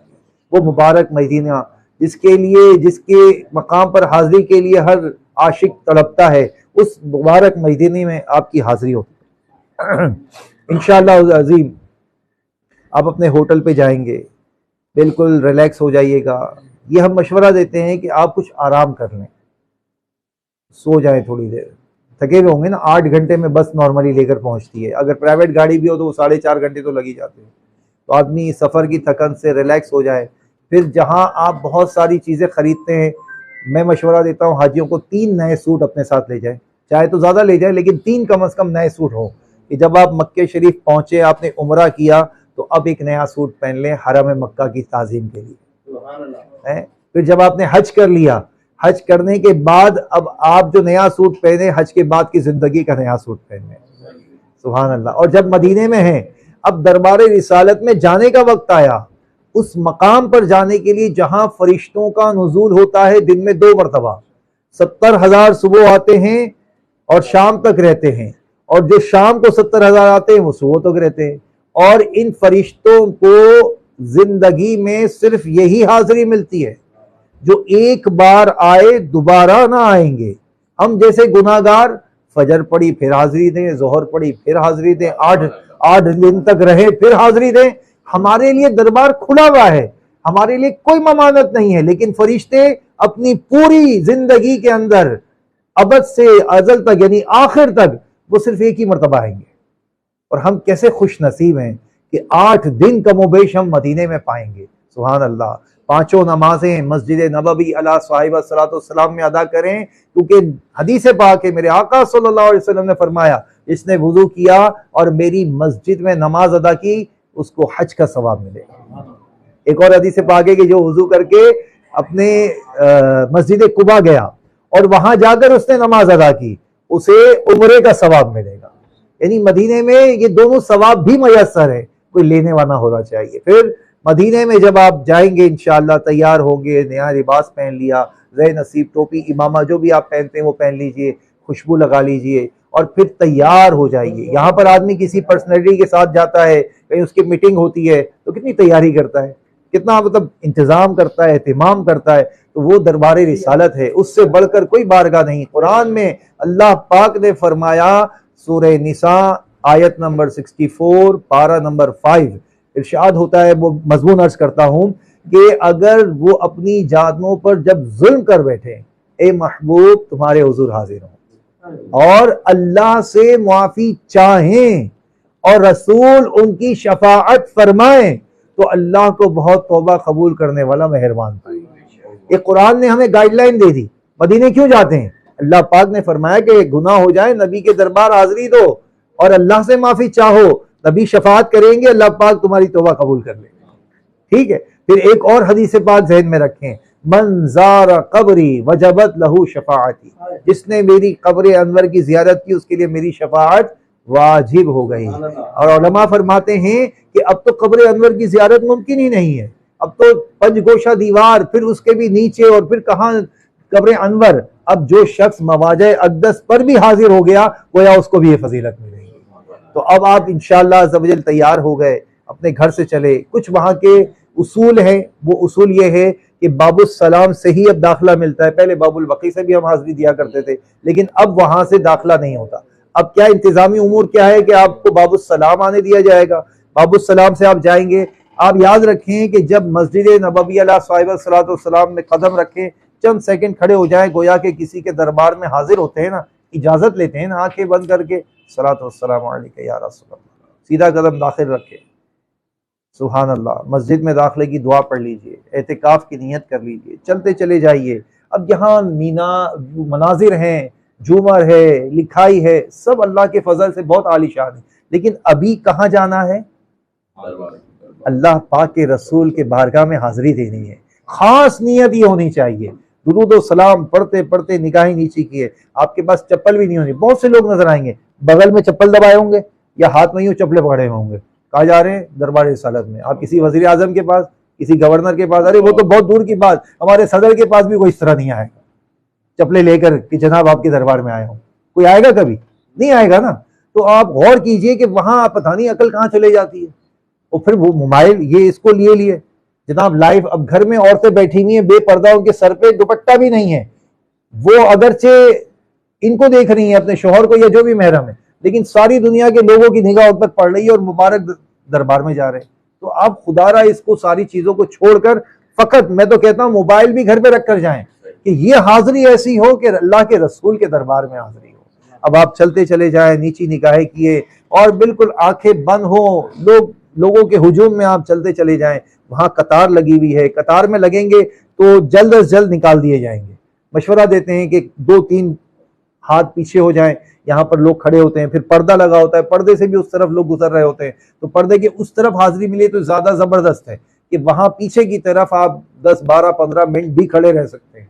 लेकिन इस मकाम से तो चूंकि एक इज़्दिहाम जा रहा होता है और एक मैनेजमेंट है, अगर आपको वहां से जल्दी निकाल भी दिया जाए बुरा नहीं माने, बस नसीब में हाजिरी इतनी देर की थी, बुरा ना माने, किसी को कुछ ना कहें, अपने दिल की कैफियत को देखें। मैंने देखा है वहां पर जो आंखें बंद की, अभी रमजान की बात बताता हूं, आंखें बंद किए दरबार रिसालत में, ईद के गालिबन दूसरे या तीसरे दिन का वाकया है, वहां दीवार के साथ पीछे जहां कैमरा यूं फोकस करता है ना मवाज, वहीं दीवार के पास काफी सारे लोग खड़े थे, एक शख्स उनके साथ कुछ और भी थे, वो आंखें बंद थी, आंसू जारी थे, मुझे किसी ने बताया, मैंने देखा नहीं, और वो तहकीक है मजबूत।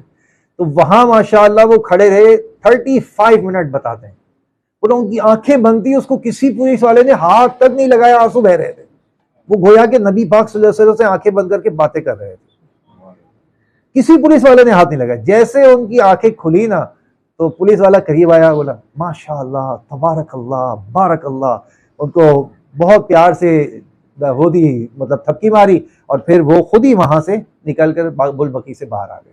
यानी गोया कि आप दिल के साथ वहां हाजिरी दें, वहां दिल देखे जाते हैं। जब आप दिल के साथ हाजिरी देंगे आपकी कैफियत भी बनेगी, आपको रोना भी आएगा, वो अंदाज भी होगा, मैं कब आने के काबिल था, रहमत ने करम फरमाया, सरकार पे तन मन जान फिदा, सरकार तवज्जो फरमाया। कब आने के काबिल था, रहमत ने यहाँ तक पहुँचाया, सरकार पे तन मन जान फिदा, सरकार तवज्जो फरमाए, सरकार तवज्जो फरमाए। जब आप बाबू सलाम से आएंगे तो आपके दिल की तरफ रियाजुल जन्ना होगा, चलते चले जाएंगे, चलते चले जाएंगे। अब एक हुजरा मासूरा नजर आएगा जहाँ बीबी आयशा सिद्दीका रज़ी अल्लाह ताला अन्हा का घर मुबारक था। आका सल्लल्लाहु अलैहि वसल्लम ने फरमाया मेरे घर और मिंबर के दरमियान की जो जगह है वो रोज़ातुल जन्ना है, यानी जन्नत की क्यारियों में से है। यहाँ जाने का बाकायदा परमिट लिया जाता है, एक नुसुक एप्लीकेशन है, उसके ज़रिए जाएंगे। अब इस नंबर पर व्हाट्सअप करेंगे तो मैं पूरा ट्यूटर आपको भेज दूँगा इंशाअल्लाह। तो अब आप चलते चले जाएंगे तो हुजरे मासूरा की जो शुरू में जालियाँ मुबारक आएंगी वो हुजरे मुबारक की जालियाँ है, ठीक है। लेकिन उससे अगली जो जालियाँ हैं दरमियान वाली, वहाँ एक बड़ा सुराख है ना रसूलुल्लाह सल्लल्लाहु अलैहि वसल्लम लिखा हुआ है, एक दरवाज़ा है, दरवाजे पे 3 कीलें और 2 कीलें ऊपर और 2 कीलें इस तरह रखी है एल शेप में दरवाजे के कोने पे। अभी गौर से देखिएगा, मैं लाया सब था लेकिन शायद कनेक्शन नहीं हो रहा, इसलिए आपको बता नहीं पा रहा। तो वो माशाअल्लाह अज़्ज़ा वजल वो मकाम है, उलमा ने लिखा है कि ऐन सरकार सल्लल्लाहु अलैहि वसल्लम का चेहरे मुबारक इस जानिब। अब आप चलते चलते आए, आप यूं जा रहे थे, अब आपने अपना रुख जो है वो इस जानिब कर लिया। आलमगीरी में लिखा है यकीफू कमा यकीफू फिस्सला, इस मकाम पर ऐसे खड़े हों जैसे नमाज के लिए बाअदब खड़े रहते हैं। हाथ बांध लीजिए, अस्सलातु वस्सलामु अलैका या रसूलल्लाह, अस्सलातु वस्सलामु अलैका या खैर खल्क़िल्लाह, अस्सलातु वस्सलामु अलैका या शफ़ीअल मुज़निबीन, अस्अलुका शफ़ाअत या रसूलल्लाह, अस्अलुका शफ़ाअत या रसूलल्लाह, अस्सलामु अलैका अय्युहन नबी व रहमतुल्लाहि व बरकातुहू। या रसूलल्लाह, आप ही ने तो फरमाया कि जिसने मेरी कब्र अनवर की ज़ियारत की उसके लिए मेरी शफ़ाअत वाजिब है। आका, गोया कि मैं आपको देख नहीं पा रहा, लेकिन मेरा गुमान, मेरा यकीन है कि आप मुझे मुलाहिज़ा फरमा रहे हैं।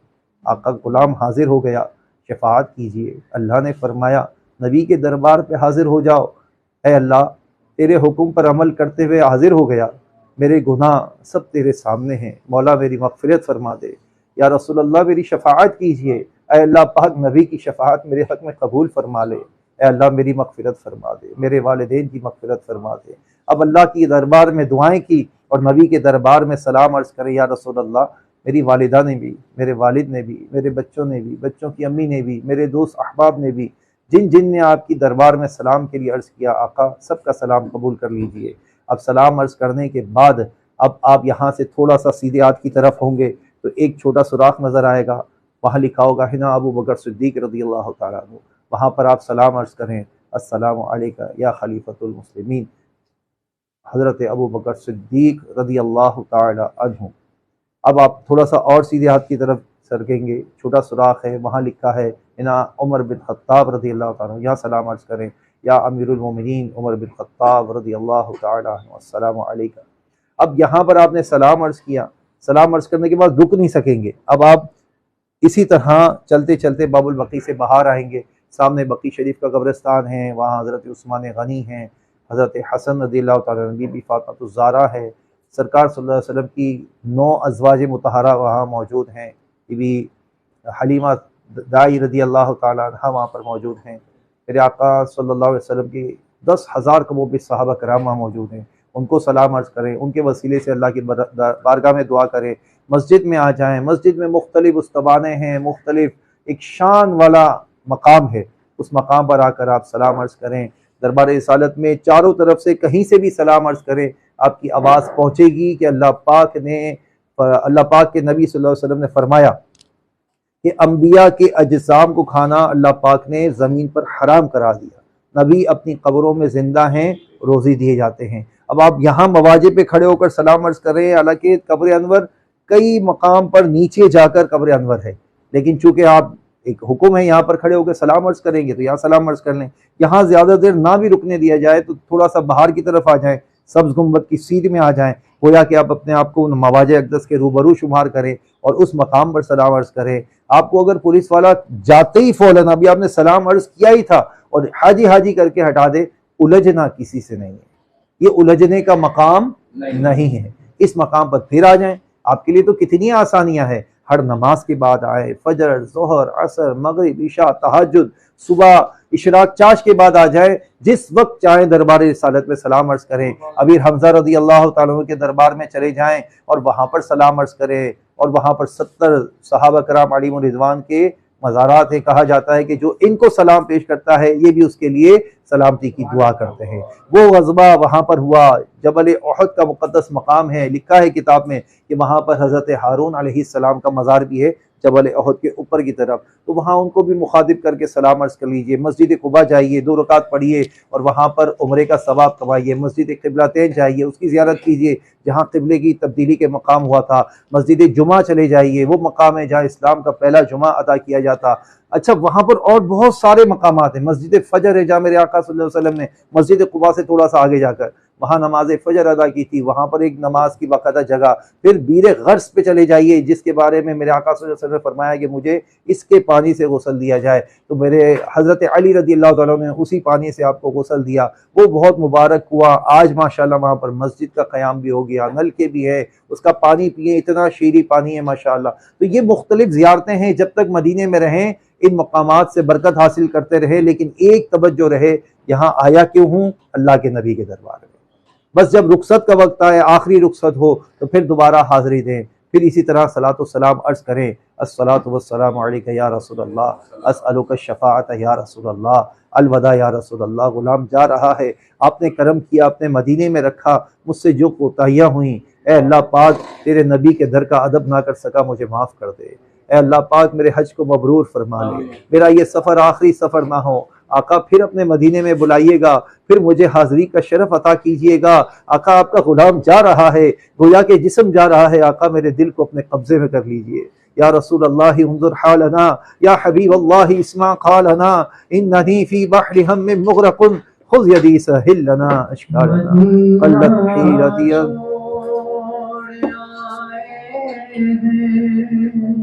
हाँ मदीना छोड़ आए हैं, मदीना छोड़ आए हैं, मदीना छोड़ आए हैं, मदीना छोड़ आए, अपनी दुनिया छोड़ आए हैं। हमारे पास जितना था असासा छोड़ आए हैं, मदीना छोड़ आए हैं, मदीना छोड़ आए हैं। अभी तक दिल वहीं पर है, अभी तक जो वहीं पर है, अभी तक दिल वहीं पर है, अभी तक जा वहीं पर है। दिलों जाको वहाँ रोता बिलखता छोड़ आए हैं, मदीना छोड़ आए हैं, मदीना छोड़ आए हैं। आला हज़रत रहमतुल्लाहि ताला अलैह फरमाते हैं कि हज मबरूर की निशानियों में से ये है कि पहले से अच्छा होकर पलटे। यानी पहले अल्लाह ना करे जमातों में सुस्ती थी, नमाज़ों में सुस्ती थी, उसको दूर कर दें और अपने सफ़र को मुबारक बनाते हुए ये अहद करके आएँ कि अपने चेहरे को सुन्नत मुस्तफ़ा से नवाजेंगे, इंशाअल्लाह सजाएंगे और मेरे आका सल्लल्लाहु अलैहि वसल्लम की सुन्नतों के आयनादार बन जाएंगे। अपनी सारी ज़िंदगी अल्लाह और उसके रसूल की इताअत और फरमाबरदारी में गुजारेंगे।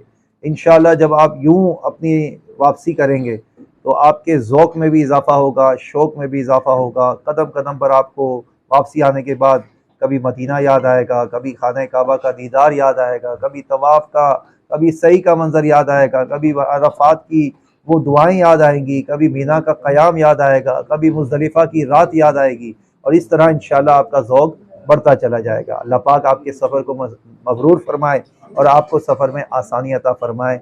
आमीन बिजाहिन नबी अमीन सल्लल्लाहु अलैहि वसल्लम। दुआ करें। अल्हम्दुलिल्लाहि रब्बिल आलमीन वस्सलातु वस्सलामु अला सय्यिदिल मुरसलीन या रब्बि मुस्तफ़ा अज़्ज़ा व जल सल्लल्लाहु अलैहि वसल्लम। बतफ़ैल मुस्तफ़ा सल्लल्लाहु अलैहि वसल्लम हमारी, हमारे माँ बाप की और सरकार अलैहि सलातो वस्सलाम की सारी उम्मत की मग़फ़िरत फरमा। मौला करीम जो बयान किया इसमें जो गलतियाँ कोताहियाँ हुई अपनी रहमत से मुआफ़ फरमा। या अल्लाह अज़्ज़ा व जल हमारे इस हाज़री को अपनी बारगाह में कबूल फरमा। ऐ अल्लाह जो हज पे जा रहे हैं इनके सफ़र को मबरूर फरमा, कदम कदम पर इनकी मदद फरमा, मददगार पैदा फरमा, दरबार रिसालत की बाज़ों बाअदब हाज़रियाँ अता फरमा। ऐ अल्लाह पाक अपने करम से, अपने फजल से या अल्लाह अज़्ज़ा व जल हाजियों की खिदमत करने का, हाजियों की खिदमत करने का जज्बा अता फरमा। ऐ अल्लाह पाक इस पूरे सफ़र में हर तरह के लड़ाई झगड़े और हर तरह की बेसब्री से हमें बचा के रखना। ऐ अल्लाह सफ़र बखैर फरमा। जो हमारे माशाअल्लाह यहाँ पर जो शोबा है इन्होंने जिस तरह से हाजियों की तरबियत के लिए ये अरेंजमेंट किया, या अल्लाह जिन जिन लोगों ने इसमें जिस तरह से भी शिरकत की कोशिश की, या अल्लाह लोगों को दावत देकर लेकर आए, या अल्लाह इन सब की कोशिशों को कबूल फरमा। या अल्लाह हमारे जितने कारोबारी हजरात मौजूद हैं इनके रिज़्क़ हलाल में खैर बरकत डाल दे। या अल्लाह आने वाली हर मुश्किल परेशानी बला आजमाइश से महफूज फरमा। या अल्लाह सबके घरों में खुशहाली अता फरमा दे। या अल्लाह सबके घरों में रहमतों बरकतों का नुज़ूल फरमा, सबके दस्तरखानों में वुसअत अता फरमा। ऐ अल्लाह हम सबको भी हज की सआदत अता फरमा, हज मबरूर अता फरमा, मदीने की हाज़िरी अता फरमा। या अल्लाह जब जिंदगी का आखिरी वक्त हो, मेरे आका ने फरमाया ना कि तुम में से जिससे हो सके मदीने में मरे, जो मदीने में मरेगा मैं उसकी शफाअत करूंगा। या अल्लाह तुझसे इल्तिजा है जब हमारी ज़िंदगी का आखिरी वक्त हो हमें मदीने में पहुंचा दे। ऐ अल्लाह दरबार रिसालत में हाज़िरी के वक्त हमारी रूह कब्ज़ हो जाए और हमें जन्नतुल बक़ी नसीब हो जाए, और जन्नतुल बक़ी के बाद जन्नत में भी आका अलैहिस्सलातु वस्सलाम के पड़ोस में या अल्लाह अज़्ज़ व जल जगह नसीब हो जाए। कहते रहते हैं दुआ के वास्ते बंदे तेरे, कर दे पूरी आरज़ू हर बेकसो मजबूर की। व सल्लल्लाहु तआला अला खैरि खल्क़िही मुहम्मद व आलिहि व अस्हाबिही अजमईन ब रहमतिका या अरहम। बहुत शुक्रिया अब्दुल हक भाई, माशाअल्लाह एक सवाब बन गया। अल्लाह तबारक व तआला से दुआ है कि अल्लाह तबारक व तआला हम सबको ये सफर बार बार नसीब फरमाए। मैं बिलखुसूस हमारी पूरी टीम का, पूरी मैनेजमेंट कमेटी का शुक्रिया अदा करता हूँ। सदर जौहर इकबाल साहब और जनरल सेक्रेटरी नदीम रफी साहब, रजा हाशिम साहब, आपका पूरी टीम का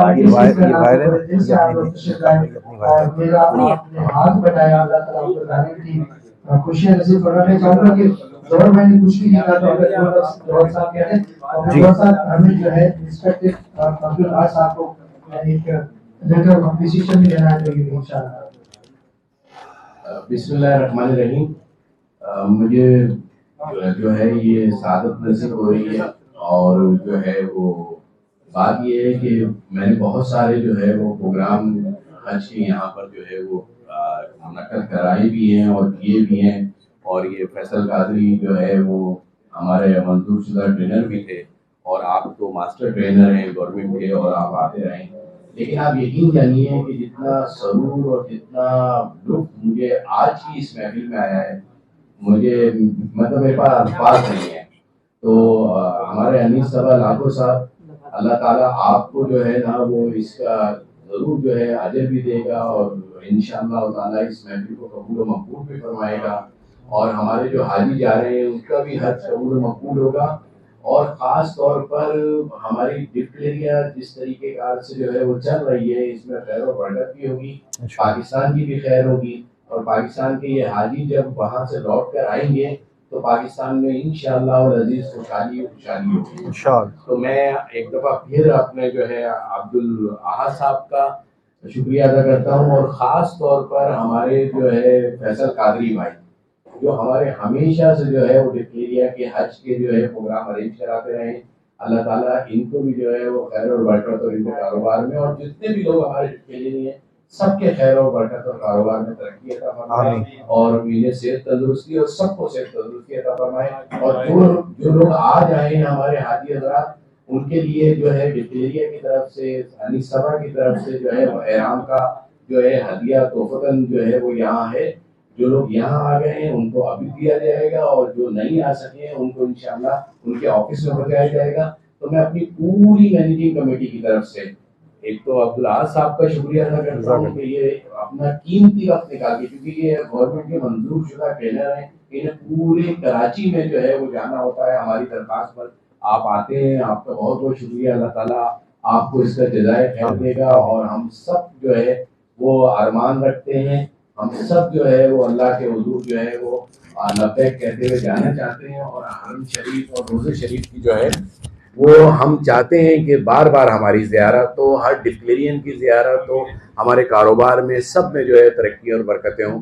मैं तहे दिल से जो है अनीस सभा साहब आपका, अब्दुल वाद साहब आपका, पूरी मैनेजिंग कमेटी की तरफ से शुक्रिया अदा करता हूँ।